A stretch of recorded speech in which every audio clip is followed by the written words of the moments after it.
রাগে ক্ষোভে ফুঁসছেন Donald Trump. এদিকে রাস্তায় আগুনের গন্ধ, বাতাসে ছড়িয়ে থাকা ধোঁয়া আর মানুষের কণ্ঠে জমে থাকা ক্ষোভ।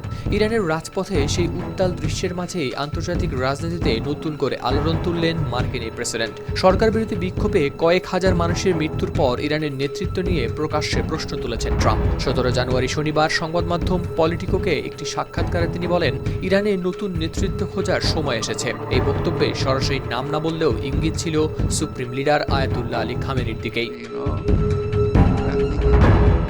ট্রাম্পের বক্তব্য অনুযায়ী বিক্ষোভ দমনে খামেনি প্রশাসন যে মাত্রার সহিংসতা চালিয়েছে তা নজিরবিহীন। তার চোখে একজন দেশের নেতার এমন আচরণ পুরো রাষ্ট্রের জন্য ডেকে আনে ধ্বংস।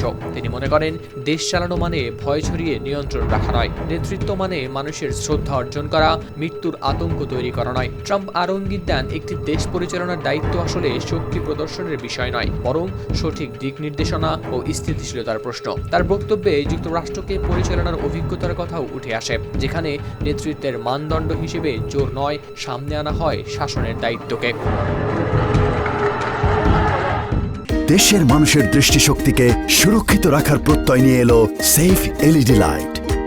এই মন্তব্য প্রকাশের আগেই অবশ্য পাল্টা আক্রমণ এসেছে তেহরান থেকে। আয়াতুল্লাহ আলী খামেনি ট্রাম্পকে অভিহিত করেছেন অপরাধী হিসেবে। খামেনির ভাষায়, ইরানের জনগণের উপর এই ধ্বংসযজ্ঞ চাপিয়ে দিয়েছেন ট্রাম্প নিজেই। এই তীব্র বাকযুদ্ধের পটভূমিতে রয়েছে ইরানের সাম্প্রতিক বিক্ষোভ। গেল 28 ডিসেম্বর শুরু হওয়া আন্দোলন 8 ও 9 জানুয়ারিতে নেয় ভয়াবহ রূপ। নিরাপত্তা বাহিনীর কঠোর দমনে পরিস্থিতি হয় আরও উত্তপ্ত। মানবাধিকার সংস্থাগুলোর তথ্য অনুযায়ী এই বিক্ষোভে এখন পর্যন্ত মৃত্যু নিশ্চিত হয়েছে প্রায় 3000 মানুষের। ইরানের রাজপথে রক্ত ও ক্ষোভ জমে থাকলেও ট্রাম্পের বক্তব্য নতুন করে তুলছে প্রশ্ন, এই সংকট কি শুধুই অভ্যন্তরীণ, নাকি এর প্রতিধ্বনি ছড়িয়ে পড়ছে বৈশ্বিক রাজনীতির মঞ্চেও?